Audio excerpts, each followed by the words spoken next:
Hello guys, तो आज हैं हम द निंजा सर के साथ। और आप इलेक्ट्रोस्टैटिक्स बहुत लोग यहाँ पढ़ रहे होंगे, रेजिस्टेंसेस, इक्विवेलेंट रेजिस्टेंसेस के आपने क्वेश्चंस किए होंगे। और एनसीईआरटी में भी बहुत सारे इन्फिनिटी है, मेरे सामने इन्फिनिट ग्रिड है यहाँ पर, तो आपने एनसीईआरटी में भी कुछ इन्फिनिट रेजिस्टेंसेस के क्वेश्चन होंगे। मगर ये निंजा सर के क्वेश्चन है, इरेडोव से ये क्वेश्चन आया है, तो निंजा सर हमें ये क्वेश्चन कराएंगे। इससे बहुत कुछ सीखने को मिलेगा हमें, फिजिक्स के बारे में, एडवांस लेवल के बारे में। तो मैं भी ये क्वेश्चन सीख रहा हूँ सर से, आप भी सीखो, बहुत मज़ा आने वाला है। Let's do it. Sir please करवाइए, समझा दीजिए एक बार। तो बच्चों देखो, ये सवाल जो है, पहले तो आप कंफ्यूज मत हो, इससे मिलते जुलते थोड़े सिंपल सवाल जो है बच्चे करते हैं, वो इनफाइनाइट लैडर के होते हैं। ओके, लैडर, ठीक है ना। तो ये इनफाइनाइट लैडर बिल्कुल नहीं है, ये इनफाइनाइट ग्रिड है। तो इसके लिए थोड़ा सा एक नई अप्रोच आपको सोचनी पड़ेगी। इसमें हमें क्या दिया हुआ है कि इस तरह की एक रेक्टेंगुलर मतलब स्क्वायर वायर्स की एक ग्रिड दे रखी है, और 2 पॉइंट ए और बी जो है नेबरिंग नोड्स के बीच में रेजिस्टेंस पूछी है। तो इसको जो है यहाँ से करंट आई और यहाँ से करंट आई निकले, तो आपको बतानी है कि इस पूरी ग्रिड के द्वारा कितनी रेजिस्टेंस ऑफर हो रही होगी यदि हर पार्ट का जो ये ग्रिड का जो सेक्शन है उसकी रेजिस्टेंस हम इक्वल आर के बराबर माने तो। ये ग्रिड इन्फिनिटी तक एक्सटेंड कर रही है। तो ए से यदि करंट आई एंटर करे और बी से करंट आई बाहर निकले, तो इस पूरी ग्रिड की रेजिस्टेंस जो है इन 2 पॉइंट्स के बीच में कितनी होगी। तो ये जो है बिल्कुल जो है ऑफ जो है स्ट्रेट फॉरवर्ड क्वेश्चन बिल्कुल नहीं। एक तरह से एक पार्क में जैसे नेट सा लगा हुआ होता है मेटल का, आपने उसके एक रॉड जैसा पार्ट से, लाइन सेगमेंट से ले लिया, एक सेगमेंट जो है उसमें आपने लगा दिया करंट, बिल्कुल। और अब आपको उसका पूरी ग्रिड का रेजिस्टेंस होगा उसमें, पूरी ग्रिड का इन्फिनिटी तक जाएगी करंट, और यहाँ से इन्फिनिटी तक आकर वापस सुपरपोजिशन यहाँ पे सोचना पड़ेगा कि जैसे हम 2 चार्जेस दे रखे हो, यदि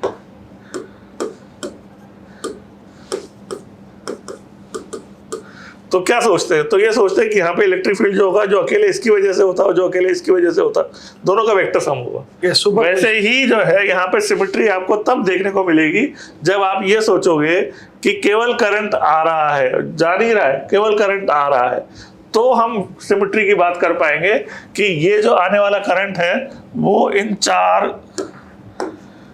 पार्ट्स में आने के बाद इक्वली जा रहा होगा। वो केवल तभी सिमेट्री सोच पाएंगे जब हम करंट को निकलता हुआ नहीं मानेंगे।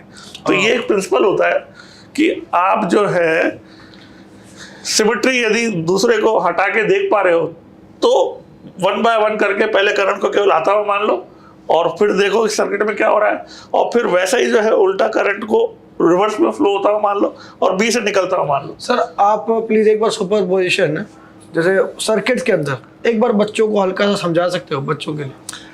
देखो बच्चों, 2 तरह की बातें हैं। एक तो होता है कि मल्टीपल सेल से सुपरपोजिशन सर्किट्स में।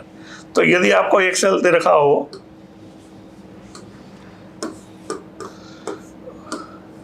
और एक और सेल दे रखा हो, तो एक सुपरपोजिशन तो सर्किट्स में सेल्स का होता है कि यदि इस ब्रांच में करंट हमें निकालनी है, तो सुपरपोजिशन के मेथड ये है कि भाई आप केवल इस सेल को कंसीडर कर लो, इसको शॉर्ट कर दो और इसके थ्रू करंट निकाल लो, फिर केवल इस सेल को ले लो, इसको शॉर्ट कर दो और इस रेजिस्टेंस के थ्रू करंट दूसरे की वजह से निकाल लो, और दोनों को प्लस कर दो, और दोनों को ऐड कर दो। सर ये है बड़ी चीज, बड़ी सरप्राइजिंग है सर, ये बड़ा तो ये सुपरपोजिशन प्रिंसिपल जो है जेईई में पढ़ाया नहीं जाता है, बट ये सुपरपोजिशन प्रिंसिपल वैसे ही है जैसे कि हम मल्टीपल चार्जेस यदि होते हैं, Q1 है, Q2 है, तो किसी पॉइंट पे इलेक्ट्रिक फील्ड जो है लिखते हैं, तो क्या होता है, सबका सुपरपोजिशन होता है। yes. तो वैसे ही आपको सोचना है कि यहाँ पे भी बेसिकली इलेक्ट्रोड जो है वो चार्जेस ही है, राइट। तो चार्जेस से हम जैसे यहाँ पे 2 इलेक्ट्रोड मान रहे हैं, यहाँ पे 2 इलेक्ट्रोड मान रहे हैं, तो इन 2 इलेक्ट्रोड्स का सर्किट पे क्या असर पड़ेगा, इन 2 इलेक्ट्रोड का सर्किट पे क्या असर पड़ेगा।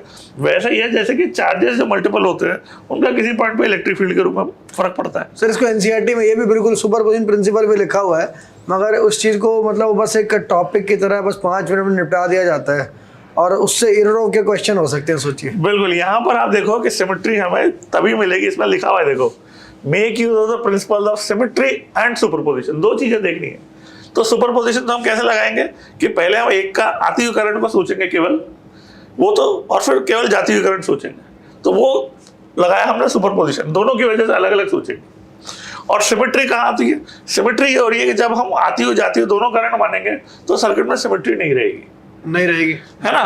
क्योंकि जैसे ये लाइन होती है, यहाँ से फील्ड लाइन चलती है और यहाँ पे खत्म होती है, तो हम कहते हैं कि इस फील्ड लाइन को जो हम अलग अलग पॉइंट पे फील्ड जो है इसकी वजह से कितना है, इसकी वजह से कितना है, ये हम सिमेट्री जब होगी ना तब तो रेडियली बोल पाएंगे कि भाई इसकी वजह से रेडियली है, अगर ये अकेला होता तो, ये अकेला होता तो। मगर जब ये आ जाएगा तो फिर हम इस पॉइंट पे वैसी सिमेट्री नहीं लगा पाएंगे, राइट। तो यहाँ पर भी जो है जैसे डिफरेंट पॉइंट्स में हम बात करें कि भाई एक सॉलिड एंगल थीटा में कितनी फील्ड लाइन जाएगी, तो उसमें ये अकेला चार्ज होगा ना जब तो अपन कमेंट कर सकते हैं, मगर जब दूसरा चार्ज आ जाएगा तो उस थीटा के कोण में कितनी फील्ड लाइन जाएगी वो नहीं अपन कमेंट कर सकते, वो सिमेट्री डिस्ट्रॉय हो जाती है। दूसरा चार्ज आ जाएगा तो आप इसके थीटा कोण के अंदर फील्ड लाइन कितनी जाएगी वो इसकी प्रेजेंस में कमेंट नहीं कर पाओगे, मुश्किल है, बहुत बहुत कॉम्प्लिकेटेड है ना? तो वो सिमेट्री आप कब लगा सकते हो? जब ये नहीं है तब अपन कह सकते हैं कि 4 पाई सॉलिड एंगल में जितनी जा रही है तो ये ओमेगा सॉलिड एंगल में कितनी जाएगी, यूनिटरी मेथड लग जाएगा। यस। तो जैसे वहां पे अपन सिमेट्री का यूज कर पाते हैं दूसरे चार्जेस को हटा के, वैसे ही यहाँ पर ये सोच पाएंगे कि आई करंट आ रहा है तो जब जाती हुई करंट नहीं कंसिडर करेंगे तो आती हुई करंट को हम 4 पार्ट में इजीली डिवाइड होता हुआ सोच सकते हैं। क्यों? क्योंकि वो चारों पाथ आइडेंटिकल दिख रहे हैं इन्फिनिटी तक। तो जाता हुआ करंट हटा दें, मतलब बिल्कुल सोचे ना। अभी अपन केवल आता हुआ करंट सोचे, ठीक है ना? जैसे कि अपन 2 चार्जेस होते हैं वैसे सोच रहे हैं, ओके, ठीक है? आता हुआ करंट सोचे तो यहाँ पे जो करंट फ्लो होगा वो इस आई का I/4 होगा, इक्वली डिवाइड हो जाएगा, ठीक है ना? तो ये I/4 करंट होगा, सारे करंट I/4 होंगे, तो ए बी के थ्रू भी जो करंट फ्लो हो रहा होगा I/4 होगा। अब अपन यदि सोचे कि आता हुआ करंट जो है वो इन्फिनिटी तक गया था उसको हटा दें और इन्फिनिटी से आता हुआ करंट बी से निकलता हुआ आई माने, तो ये I/4 आएंगे अब इधर जंक्शन। अब जो है इन्फिनिटी से आएंगे तो हम बी पे कलेक्ट होते हुए करंट को इक्वल बोलेंगे, तो I/4 करके वो बी से आई के रूप में निकलेंगे। ओके, तो यहाँ पर हम सोचे कि जो जैसे ए पे एंटर होते हुए मान रहे थे तो ए बी में I/4 जा रहा था, वैसे ही बी से निकलता हुआ करंट आई मानेंगे तो ए बी से I/4 सेम डायरेक्शन में आएगा।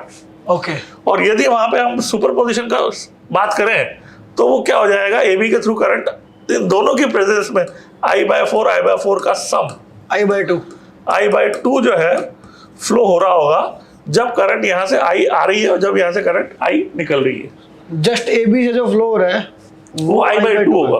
तो बाकी अब यहाँ पर जो है मेन आइडिया क्लिक करना चाहिए कि यदि ए बी में I/2 है तो बाकी सारा सर्किट जो है वो भी I/2 करंट ही ले रहा होगा। बाकी ये 3 ब्रांचेस से जो टोटल करंट निकल रहा होगा उनका सम I/2 होगा।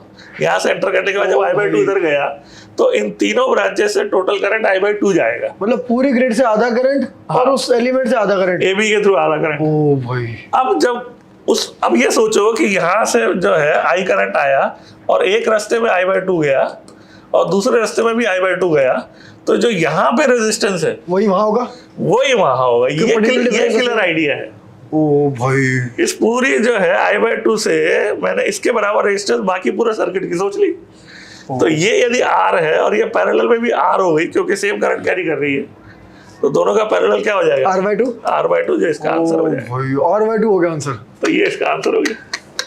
तो आप देख सकते हो कि केवल हमको इंजीनियस वे में सोचना है और I/2 करंट बाकी सर्किट जो करंट कैरी कर रहा था उससे इसकी रेजिस्टेंस को हमने ए बी के रेजिस्टेंस के बराबर मान लिया। सर देखा जाए तो ये तो पूरा क्वेश्चन जुबानी ही हो गया, जुबानी हो गया बिल्कुल, क्योंकि ये तो हम कॉन्सेप्ट समझ रहे थे, अगर ये आता होता सारा, वर्किंग कुछ नहीं है। हाँ जी, वर्किंग कुछ नहीं है। ओ भाई, एनसीईआरटी के क्वेश्चन से इरडोव का क्वेश्चन सॉल्व कर दिया, बताओ। तो आपको मैं बताऊं, ये ओलंपियाड की एक बुक आती है 200 पजलिंग प्रॉब्लम्स इन फिजिक्स, बड़ी फेमस बुक है, ओलंपियाड वाले सॉल्व करते हैं। ओके, तो ये एक ऐसी प्रॉब्लम है जो उन puzzling problems in physics 200 puzzling problems in physics Cambridge की आती है, उसमें भी दे रखी है। आप भी एक लिख दो ना सर, इंडिया के लोगों के लिए एक आप भी लिख दो सर, आपका तो कितना बड़ा कलेक्शन ऑफ क्वेश्चन है।